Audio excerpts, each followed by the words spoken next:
Hey, little fish in the bottom of the ocean, moving along in a really cool motion. Did you ever wonder where you came from? Who is the Lord of all creation? The little fish said, that's my Lord. The little fish said, that's my Lord. The little fish said, that's my Lord. Allah, the creator of us all.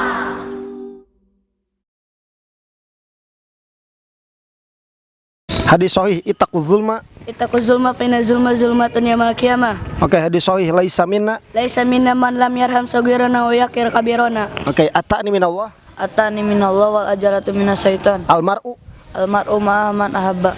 Alhamdulillah, mari bergabung bersama kami untuk menyekolahkan anak Anda di SMP IT Ponpes Bahana Cendikia. Kita berjuang bersama untuk menggapai ridho Allah Subhanahu wa taala, menjadikan mereka para penghafal Al-Qur'an dan hadis yang bisa bermanfaat untuk agama, bangsa dan negaranya. Assalamualaikum warahmatullahi wabarakatuh.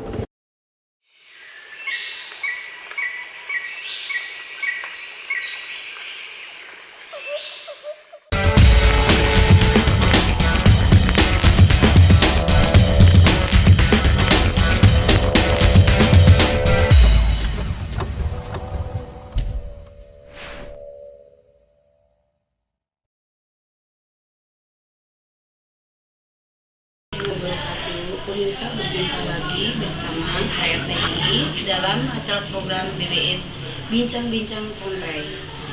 Nah, pemirsa, kebetulan sekarang saya lagi berada di Desa Ciheulang, Kecamatan Cipalai, Kabupaten Bandung. Kebetulan lagi di samping saya sekarang ada Bapak Kepala Desanya. Assalamualaikum Bapak. Waalaikumsalam Teh. Maaf Pak nih, mau nanya-nanya tentang profil Desa Ciheulang ini sekarang ini gimana nih Pak? Matur nuwun Teteh, sebelumnya saya perkenalkan dulu. Assalamualaikum warahmatullahi wabarakatuh. Nama saya Ruby Nur Habibi. Kebetulan saat ini saya mendapat mandat amanat dari masyarakat menjadi Kepala Desa Ciheulang. Dan ini tentunya yang berkaitan dengan profil desa yang Ibu tadi katakan, yang Ibu tanyakan. Pertama, jumlah penduduk di kami ini semuanya sekitar kurang lebih 19.000 jiwa.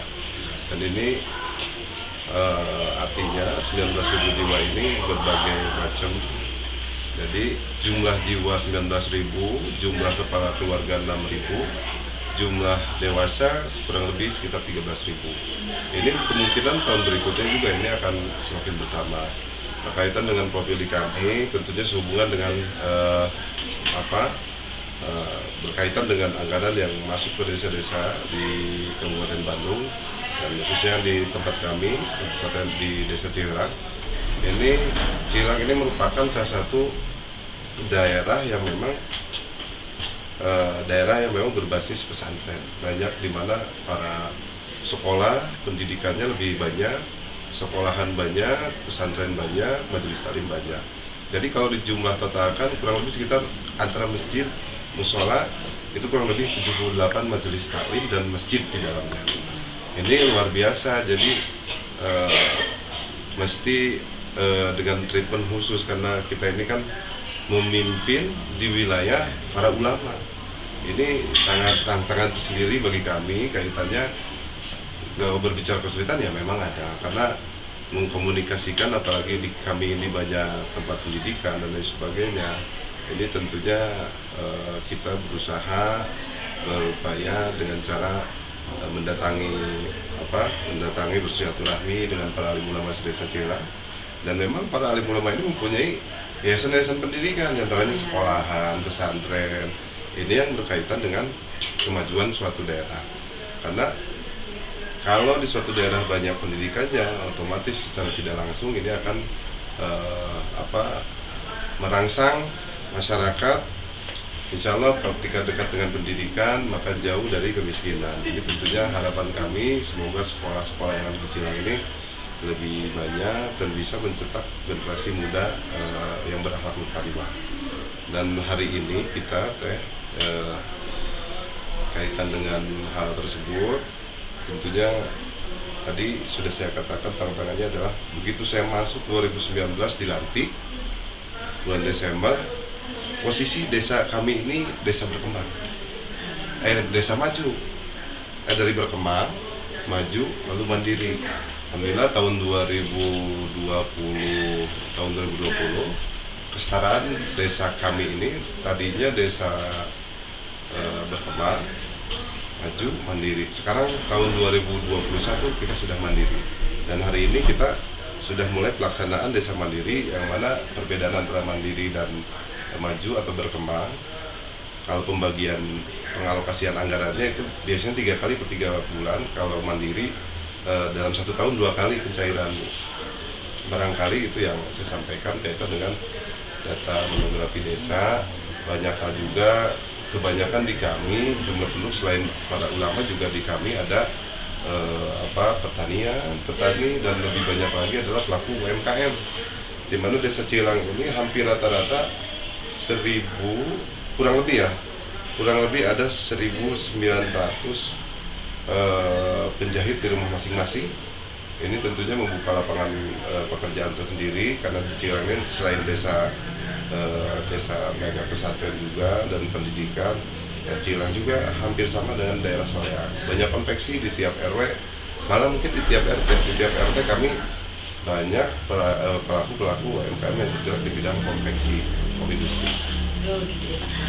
Mungkin ada bantuan-bantuan lagi gitu yang masuk ke desa Cilang, seperti bantuan untuk masyarakatnya mungkin, atau dari pusat pemerintah ada, atau kabupatennya gimana Pak?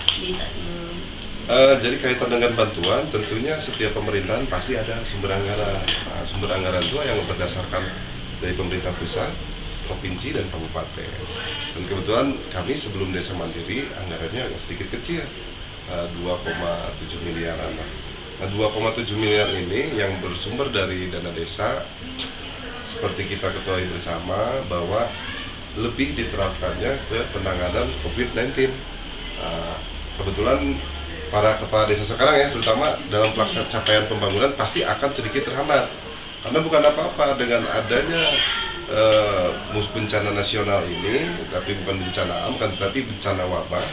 Jadi yang berefek kepada seluruh, baik dari mulai masyarakat kecil, termasuk pemerintahan pun, termasuk pemerintah kita yang terbawa adalah pemerintah desa, yang tadinya kita anggaran itu dialokasikan untuk pembangunan, tapi 2020, 2021, 2022 sampai dengan tahun ini anggaran tersebut lebih difokuskan kepada penanganan vaksin, penanganan corona, nah, diantaranya pembelian obat-obatan, terus pembuatan posko di tiap RW sampai dengan tingkat RT.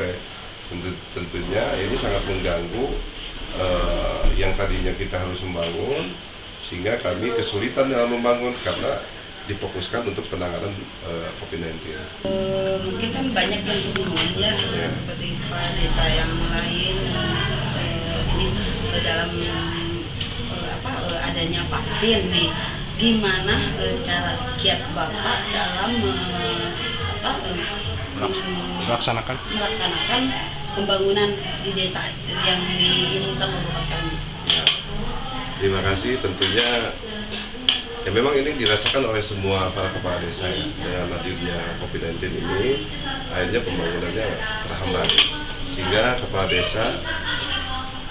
desa itu harus berpikir bagaimana caranya vaksin berjalan, karena seperti kita ketahui bersama bahwa kaitannya anggaran ini kan habis dibelanjakan untuk penanganan COVID, BLT dana desa, terus pembelian obat-obatan, dan tentunya ini akan habis oleh itu, sehingga desa ini hampir rata-rata tidak membangun.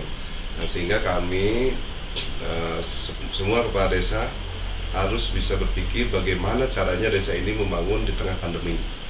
Nah, membangun desa di tengah pandemi tentunya ada alhamdulillah dari tahun 2020 begitu saya dilantik, karena hampir rata-rata nih yang angkatan tahun 2020 itu hampir rata-rata kepala desa corona. Jadi jarang tidak membangun, tapi lebih ke arah penanganan COVID. Nah, akhirnya kita berpikir bagaimana caranya membangun di tengah pandemi, sehingga kami ada rekan-rekan, kebetulan ada wakil-wakil rakyat kita, termasuk dari Partai Golkar, PKB, Nasdem, dan lain sebagainya, yaitu merupakan bagian dari perwakilan masyarakat yang ada di baik di kabupaten, anggota DPR kabupaten, provinsi dan pusat.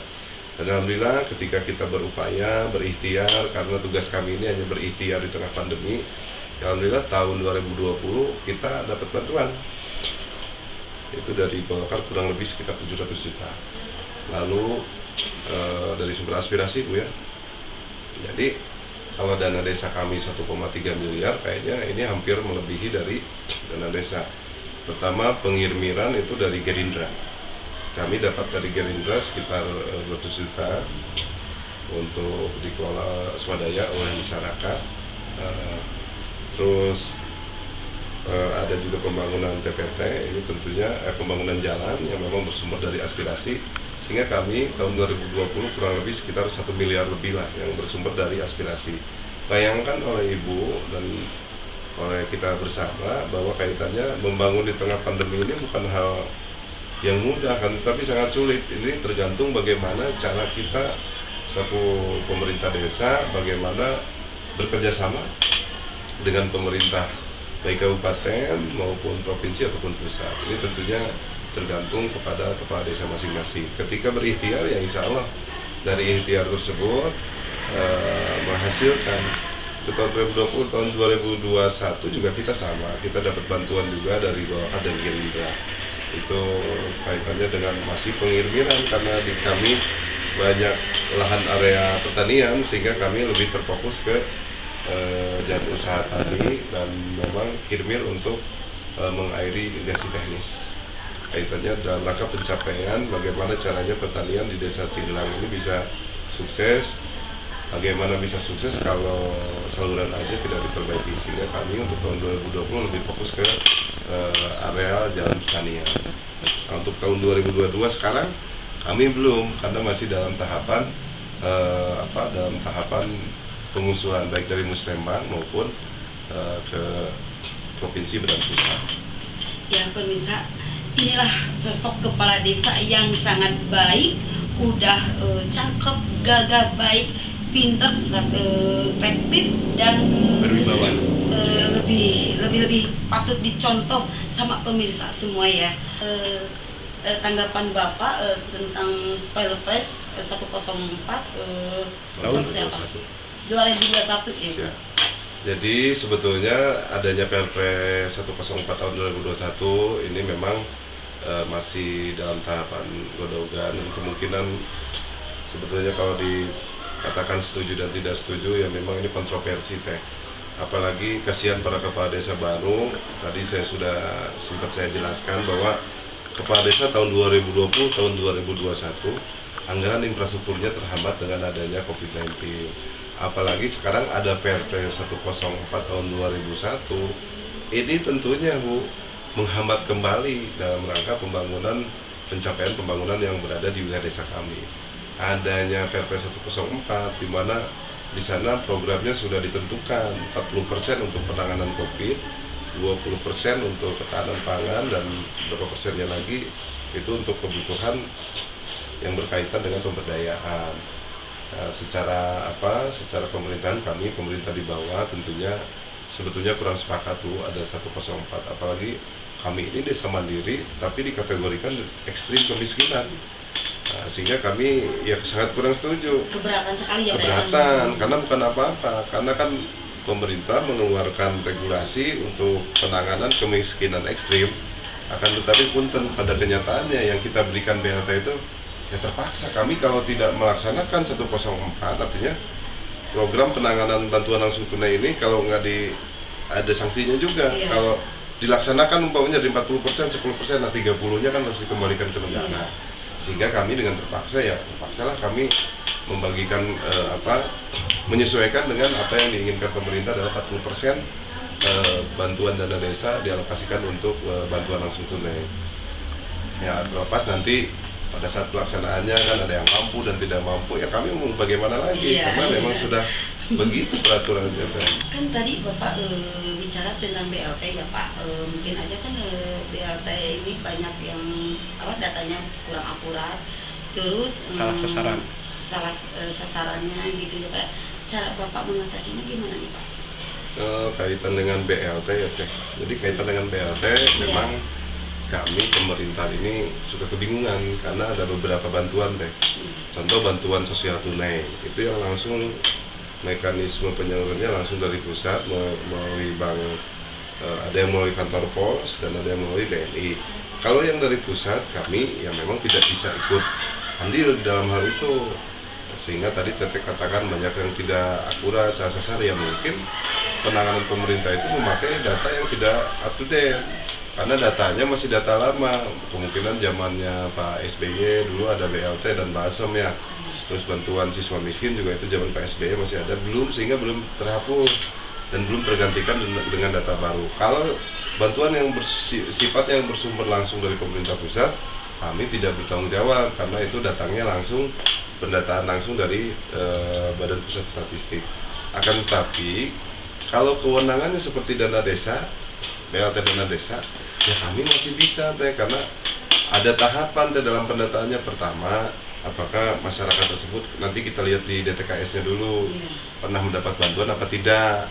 Dan kadang-kadang untuk hari ini teh kita juga menjadi kebingungan dengan adanya pandemi 19 ini, di mana pabrik-pabrik tutup, sekolah diberhentikan, ada daring, lalu pegawai rumah sakit juga di work from home. Dan ini tentunya sangat mengganggu sehingga banyak pengangguran baru di desa kami. Nah, artinya sasaran BLT dana desa tersebut ya kita realisasikan satu yang, tapi yang lebih kita utamakan adalah jompo ya, jompo, terus yang memang betul tidak layak, ada miskin sekali, kita berdasarkan dilihat dulu apakah yang memang terputus pekerjaan, tidak punya pekerjaan karena hadirnya pandemi ini, banyak orang yang jadi tidak punya pekerjaan, ada yang diberhentikan. Nah itu yang kita perhatikan. Nanya lagi, sebelum Bapak menjabat jadi kepala desa Cihelang ini, latar belakangnya status desa Cihelang ini seperti apa, Pak? Baik, terima kasih. Jadi memang sebelum saya menjabat, karena kalau berbicara status desa, Ibu, seperti kita bersama bahwa desa itu ada yang berstatus desa sangat tertinggal, ya mungkin di Papua sangat tertinggal ya. Ada desa sangat tertinggal, desa berkembang, lalu setelah berkembang maju mandiri. Nah inilah penilaian desa itu ada 5 kategori: desa sangat tertinggal, desa tertinggal, desa berkembang. Nah, waktu kami menjabat pertama di sini tahun 2020, posisi kita ini di desa berkembang. Lalu alhamdulillah 1 tahun menjabat dari berkembang lalu maju mandiri, artinya untuk mendongkrak PADC Desa Cihelang, kiat Bapak seperti apa, Pak? Tentunya kiat kami dalam rangka pendapatan nasi desa, tentunya ini kaitannya kan dengan kita, alhamdulillah kita desa mandiri, itu pun ditopang, dibantu oleh berbagai pihak. Di antaranya tadi itu yang investor yang bisa mencakup menjadi sumber pendapatan nasi desa. Selain sumber pendapatan nasi desa juga ini bisa mendongkrak dari status indeks desa membangun ini menjadi desa mandiri. Ada beberapa faktor teh, diantaranya yang pertama, di kami memang terselenggara ada beberapa perumahan, lalu ada beberapa hotel, kafe dan resto. Semenjak saya baru itu ada beberapa kafe ya, 1, 2, 3, ada 3 kafe dan 1 hotel. Jadi Cihelang ini mempunyai hotel, ada yang berusaha bergerak di bidang hotel, dan tentunya kedepannya bisa juga kita ingin membuka menjadi desa wisata. Selain mandiri juga kita juga bagaimana caranya desa ini ada bersumber dari pendapatan nasi desa yang bersumber dari desa wisata. Nah ini sedang kita rancang dulu ke depannya, karena jabatan kami ini kan terbatas. Alhamdulillah pada prinsipnya kami pemerintahan desa, siapapun yang mau berinvestasi di wilayah desa kami, selama tidak bertentangan dengan peraturan dan perundang-undangan, apalagi kaitannya tidak berbenturan dengan masyarakat, warga masyarakat, insya Allah kami tidak akan mempersulit selama aturan itu diikuti, gitu ya. Jadi inilah, kami tidak alergi dengan para pengusaha yang mau masuk di Cihelang. Ya tadi poinnya adalah bagaimana tatanan perizinannya itu seperti apa. Dan alhamdulillah kami di tahun 2022 kemarin kami baru ada peresmian Rumah Sakit Muhammadiyah Bandung Selatan. Ini tentunya investasi yang sangat luar biasa, investasinya sangat besar, tentunya kaitannya bagaimana caranya kami dengan pihak investor dan pihak masyarakat sendiri. Masyarakat di satu sisi tidak dirugikan, rumah sakit pun berinvestasi di desa kami nyaman. Ini tentunya harus disinergikan antara masyarakat, pengusaha dan pemerintah setempat. Dan alhamdulillah kemarin kami baru groundbreak itu peletakan batu pertama. Kita kedatangan dari Kapolri, terus dari Panglima yang diwakilkan, dan memang ada beberapa menteri juga yang hadir ikut melaksanakan program peletakan batu pertama. Dan ini tentunya pertanyaannya bisa mendongkrak PAD nggak? Sangat bisa. Ini tinggal kita nanti bagaimana membuat kesepakatan kerjasama antara pemerintah desa dan pihak swasta. Pak, ini sekarang kan banyak media yang berjamburan. Gimana kiat Bapak untuk mensinergikan dengan pemerintahan desa? Ya, terima kasih Ibu. Jadi kaitannya dengan lahirnya Undang-Undang PES Undang-Undang PES nomor 40 tahun 99 ya. Jadi tentunya di mana itu ada kebebasan berekspresi atau kebebasan sehingga media ini dibebaskan untuk membuat salah satu perusahaan media. Nah, kaitannya dengan pemerintah desa ini seperti apa? Ya memang seperti kita ketahui bersama bahwa setiap hari itu yang diberitakan desa jelek-jelek, karena desa ini hari ini menjadi objek, karena ini mungkin kurang membangun sinergitas antara pemerintah desa dengan media. Nah, hemat saya memang kalau untuk saya pribadi sih, kami mau media manapun kami tidak pernah alergi dengan media, karena tetap media juga menjalankan tugasnya selaku pewarta, dan kami juga pemerintahan desa selaku pemerintah desa bertugas sesuai koridor masing-masing. Nah, kemungkinan ini yang harus dibentuk sinergitas, karena semakin banyak wartawan di Kabupaten Bandung, itu semakin bermunculan pemberitaan-pemberitaan, apakah itu pemberitaan positif ataupun negatif. Tapi mari kita sama-sama, karena media ini merupakan bagian dari 4 pilar: eksekutif, legislatif, yudikatif, dan yang keempatnya adalah pilar yang terakhir adalah pers. Ini tentunya yang mesti kita hormati bersama, bahwa kaitannya mengenai media ini juga maju mundurnya suatu negara itu tergantung media. Jadi kalau media memberitakan buruk terus, ya insya Allah ini akan berdampak image yang sangat buruk. Kalaupun pemberitaannya baik, artinya suatu daerah itu bisa dikatakan baik. Dan hari ini kita memang seperti kita ketahui bersama, hampir setiap hari pemberitaan desa terus. Saya dari satu sisi selaku pemerintah desa pun bisa dibilang ya miris lah, sedihnya kenapa ya, karena kenapa sih tidak bisa bersinergi dengan antara jurnalis dan pemerintah desa.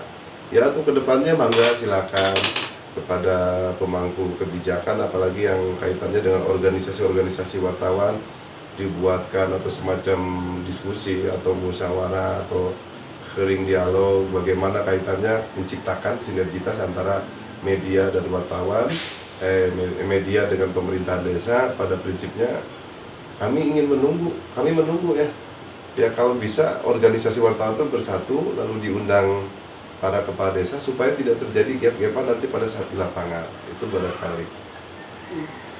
Mungkin ada ucapan terima kasih Bapak untuk aspirator dan pemerintah. Terima kasih. Saya ucapkan terima kasih banyak kepada pemerintah Kabupaten Bandung. Sebelum pemerintah Kabupaten Bandung, barangkali pemerintah Kecamatan Ciparai, serta pemerintah Kabupaten Bandung, terutama Pak Bupati Bandung, Bapak Haji Dadang Supriyatna MSI, lalu Bapak Gubernur Jawa Barat, lalu pemerintah pusat ya, Bapak Presiden kita, Bapak Presiden Jokowi. Tentunya dengan hadirnya pemerintahan baru ini tentunya berdampak positif terhadap kami, di mana adanya bantuan baik dari pusat, provinsi maupun kabupaten. Kami tentunya sangat berterima kasih dengan adanya bantuan dari pusat, provinsi, dan kabupaten. Terima kasih kepada semua pihak, terutama stakeholder yang telah membantu dalam kegiatan pemerintahan desa. Itulah pemirsa bincang-bincang dengan Kepala Desa Cihelang. Terima kasih Pak atas waktunya. Pemirsa, cukup sekian acara BBS di Desa Cihelang. Kita jumpa lagi di acara BBS selanjutnya. Assalamualaikum warahmatullahi wabarakatuh.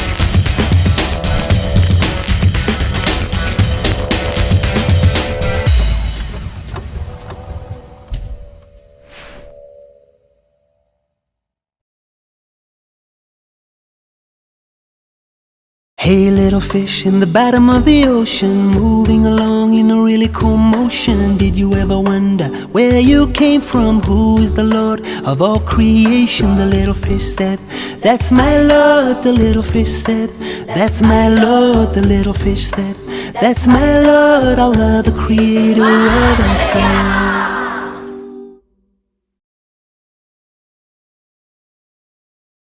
Hadis sahih ittaqul zulma. Ittaqu zulma fa inna zulma zulmatun yaumil qiyamah. Oke, hadis sahih laisa minna. Laisa minna man lam yarham saghirana wa yaqir kabirana. Oke, ata'ni minallah. Atani minallah wal ajaratu minasyaiton. Almar'u. Almar'u ma'a man ahabba. Alhamdulillah, mari bergabung bersama kami untuk menyekolahkan anak Anda di SMP IT Ponpes Bahana Cendikia. Kita berjuang bersama untuk menggapai ridho Allah Subhanahu wa taala, menjadikan mereka para penghafal Al-Qur'an dan hadis yang bisa bermanfaat untuk agama, bangsa dan negaranya. Assalamualaikum warahmatullahi wabarakatuh.